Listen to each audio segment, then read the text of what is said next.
বিশুদ্ধ নিয়ম ওয়ালা ছোট ইবাদত আল্লাহর কাছে বড় হয়ে যায়। বিশুদ্ধ নিয়ম ছাড়া বড় ইবাদত আল্লাহর কাছে ছোট হয়ে যায়। কি শিখলাম? বিশুদ্ধ নিয়মের কারণে ছোট ইবাদত বড় হয়ে যায়, বিশুদ্ধ নিয়ম না থাকার কারণে বড় ইবাদত ছোট হয়ে যায়।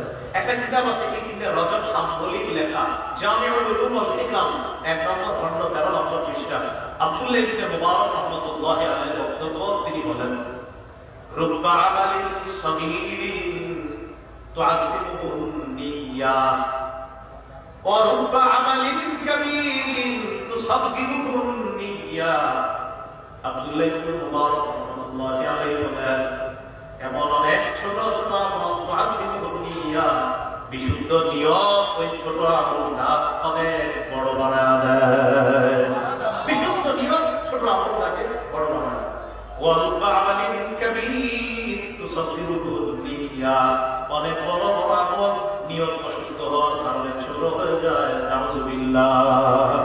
1 টাকা ইখলাস ওয়ালা, 1 কোটি ইখলাস ছাড়া ওই 1 টাকা ইখলাস ওয়ালা আল্লাহর কাছে বেশি দামি। 1 কোটি ইখলাস ছাড়া এটা দামি না। আল্লাহ আমাদেরকে কথাগুলো বুঝার তৌফিক দান করুন। তাহলে বিশুদ্ধ নিয়ম এটা অন্তরের ইবাদত। অন্তরের আরেকটা ইবাদত ফিকির করা, বলেন সুন্দর চিন্তা ভাবনা করা। বলেন তো চুপচাপ থাকবেন। এই আসমান খুবই ছাড়া কে বানাই, এই জমি এত বড় বিছানা কে বানাই, চিন্তা করবেন। সূরা আলে ইমরানের 191 নম্বর আয়াতে জ্ঞানীদের পরিচয় আল্লাহ তুলে ধরেছেন এইভাবে, الذين يذكرون الله قياما وقعودا وعلى جنوبهم। আল্লাহ বলেন জ্ঞানী কারা? যারা দাঁড়িয়ে আল্লাহকে স্মরণ করে, বসে বসে স্মরণ করে, ওয়ালা জুনুবিহিম, যারা শুয়ে শুয়ে আল্লাহ জিকির করে, ওয়ায়াতাফাক্কারুনা ফি খালকিস সামাওয়াতি ওয়াল আরদ, যারা আসমান জমিনের সৃষ্টি নিয়ে চিন্তা করে, করার পর বলে রব্বানা মা খালাকতা হাযা বাতিলান সুবহানাক ফাকিনা আযাবান নার। আসমান জমিনের সৃষ্টি নিয়ে চিন্তা করে বলে, ও আমাদের রব, আমরা আপনার পুত পবিত্রতা বর্ণনা করছি, এই আসমান আর জমিন আপনি অনর্থক সৃষ্টি করেন নাই, আমরা আপনার পুত পবিত্রতা বর্ণনা করছি, আমাদেরকে জাহান্নামের আগুন থেকে, আগুনের আযাব থেকে আমাদেরকে আপনি রক্ষা করুন। তাহলে ফিকির করা অন্তরের ইবাদত। বৈশাখ ভালো ফিকির চিন্তা ভাবনা করা এটা আত্মিক ইবাদত। আস্তিক আরেকটা ইবাদত তাওয়াক্কুল করা, ভরসা করা আল্লাহর উপর। আল্লাহ রাব্বুল আলামিন বলেন ওয়া মান ইয়াতাওয়াক্কাল আলাল্লাহি ফাহুয়া হাসবুহ, যে ব্যক্তি আল্লাহর উপর ভরসা করে আল্লাহ তার জন্য যথেষ্ট হয়ে যায়। এর মানে আপনারা আগামীকাল সকালে সব চাকরি ছেড়ে দিয়ে ঘরে বসে যাবেন, এটার নাম তাওয়াক্কুল না।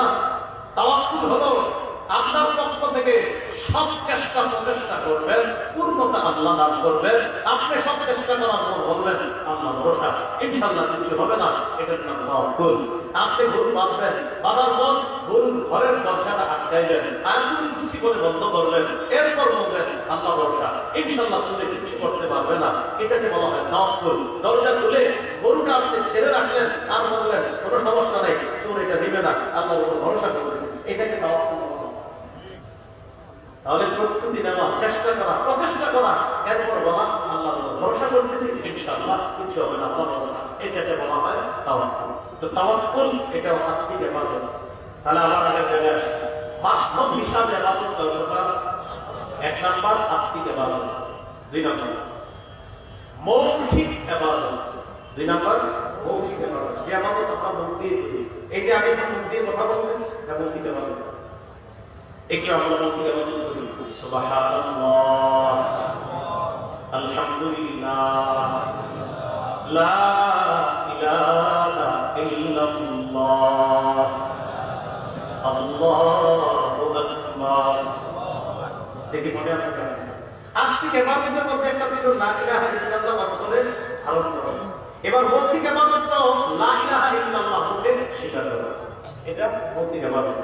সহিহ বুখারীর 25 নম্বর হাদিসের বর্ণনা, আব্দুল্লাহ ইবনে ওমর রাদিয়াল্লাহু তাআলা আনহুর বর্ণনা তিনি বলেন, উমিরতু আন উকাতিলা আন-নাস হাত্তা ইয়াশহাদু আন লা ইলাহা ইল্লাল্লাহ ওয়া আন্না মুহাম্মাদার রাসূলুল্লাহ। যতক্ষণ পর্যন্ত মানুষ এই সাক্ষী দিবে আল্লাহ ছাড়া কোনো ইলাহ নাই, মুহাম্মদ সাল্লাল্লাহু আলাইহি সাল্লাম আল্লাহর রাসূল, ততক্ষণ পর্যন্ত আমি আদিষ্ট হয়েছি তাদের বিরুদ্ধে যেন লড়াই অব্যাহত রাখি। মুখ দিয়ে যতক্ষণ বলবে লা ইলাহা ইল্লাল্লাহ, এটা যতক্ষণ না স্বীকার করবে ততক্ষণ আমাকে বলা হয়েছে লড়াই চালিয়ে যাওয়ার জন্য। এখান থেকে শিখতেছি আমরা যে লা ইলাহা ইল্লাল্লাহ মুখে স্বীকার করা এটা মৌখিক ইবাদত, একটা হলো অন্তরে ধারণ করা এটা আত্মিক ইবাদত, আর একটা মুখে স্বীকার করা এটা মৌখিক ইবাদত। মৌখিক ইবাদতের মধ্যে আরেকটা একটু বলি, বলেন তিলাওয়াতুল কুরআন। কি বলেন তো? তিলাওয়াতুল কুরআন। তিরমিজি বর্ণনা 1333 নম্বর হাদিস। এই হাদিসের মধ্যে قال رسول الله صلى الله عليه وسلم الجاهل بالقرآن كالجاهل بالصدقة والمسر بالقرآن كالمسر بالصدقة। প্রকাশ্যে কোরআন তেলাওয়াতকারী, উঁচু আওয়াজে কোরআন তেলাওয়াতকারী, প্রকাশ্যে দান সদকা করার যে সওয়াব, ওই দান সদকা প্রকাশ্যে যে করে, প্রকাশ্যে কোরআন তেলাওয়াতকারীও প্রকাশ্যে দান সদকাকারীর মতো। ওয়াল মুসিরু বিল কুরআন কাল মুসিরি বিস সাদাকা। আর যে ব্যক্তি গোপনে কোরআন তেলাওয়াত করে এই ব্যক্তি গোপনে দান সদকাকারী। তাহলে কোরআন তেলাওয়াত করা এটা মৌখিক ইবাদত। সহিহ বুখারী বর্ণনা 5011 নম্বর হাদিস। এই হাদিসের বর্ণনাকারী বারা ইবনে আযিব রাদিয়াল্লাহু তাআলা। এই হাদিসটি একটু মনোযোগ দিয়ে শুনেন, তারপর আশা করি কোরআন তেলাওয়াতের প্রতি উদ্বুদ্ধ হবেন। বারা ইবনে আযিব বলেন, কানা রাজুলুন ইয়াকরাউ সূরাতাল কাহফি, এক ব্যক্তি সূরা কাহফ তেলাওয়াত করতেছিল।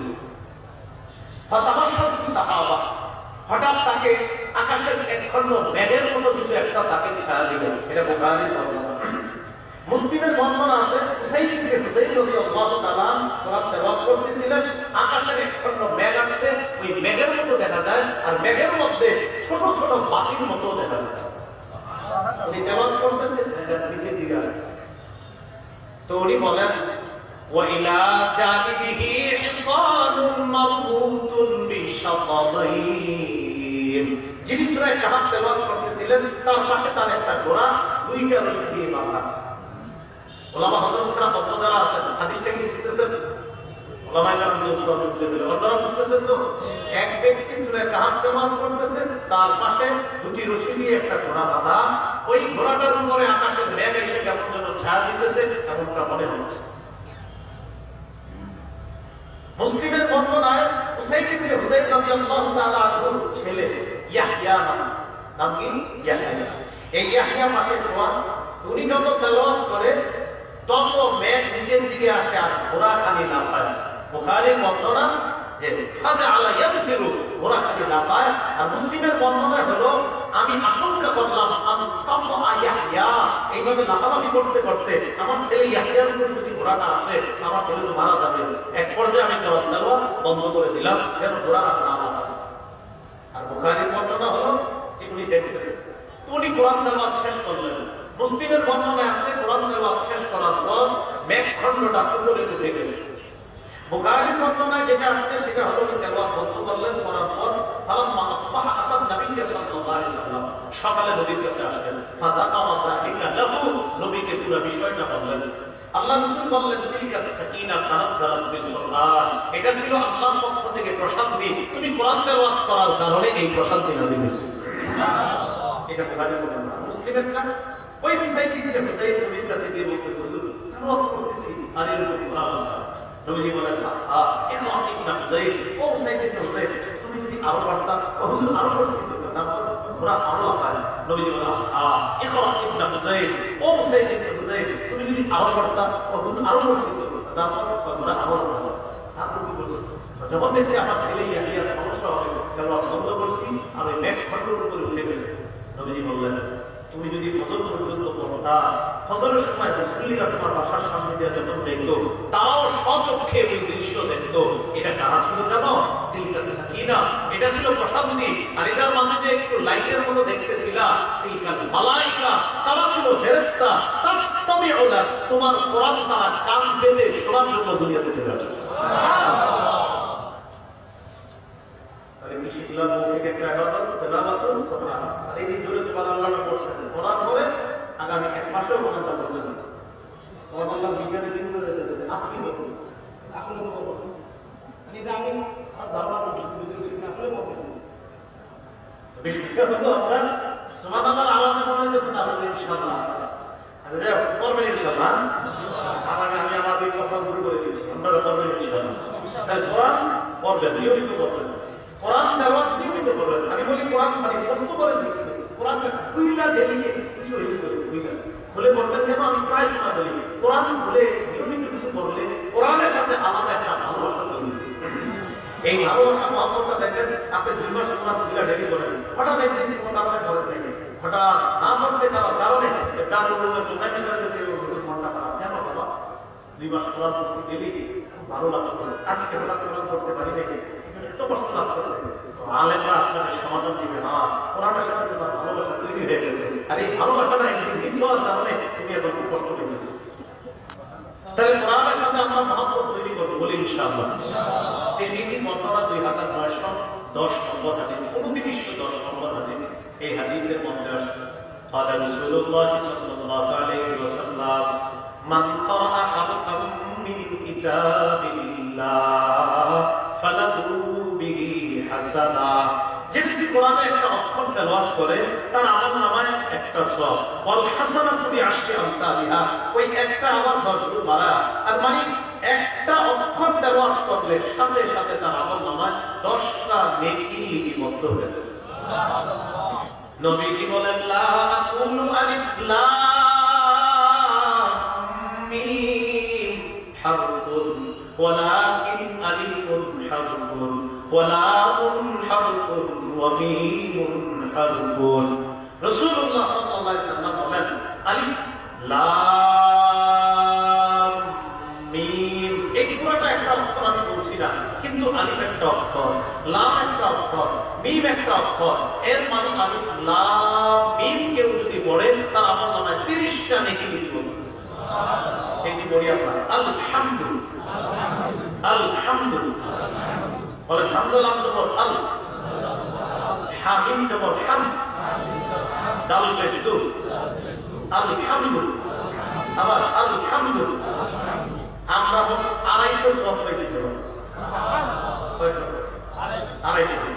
আলহামদুলিল্লাহ 5 অক্ষর, 5 অক্ষরে 50 টাকা, পরে আবার বললাম 100 টাকা। এরপরে আমরা আপনাদেরকে বানান বলে বললাম, বানানে আমাদের 2 বার হয়েছে, বানানের সময় 2 বার, তাহলে 2 বারে হলে আপনার যদি 2 বার হয় 50 যোগ 100, আগের 100 আর পরে 100, 200, শেষে আমার একবার আমরা বলছি আলহামদুলিল্লাহ, এই হলো আরো 50, 250 নাকি ইয়াকিন করেন সবার আমল আল্লাহ। এই জন্য কোরআন তেলাওয়াত বিশুদ্ধভাবে আমরা শিখবো। এইভাবে বয়স হয়ে গেলেও সমস্যা নাই, কোরআন যদি অশুদ্ধ থাকে এই মাদ্রাসা আছে, মসজিদ আছে, ইমাম সাহেবের কাছে যান, গিয়ে বলেন বয়স হচ্ছে শিক্ষা চালু করেন, অথবা হুজুর আমার পার্সোনাল আপনি কোরআন, আমি তো ভুল করছি, আমার কোরআন বিশুদ্ধভাবে হয় না, আপনি কি আমাকে শিখে আসেন। আল্লাহ তাআলা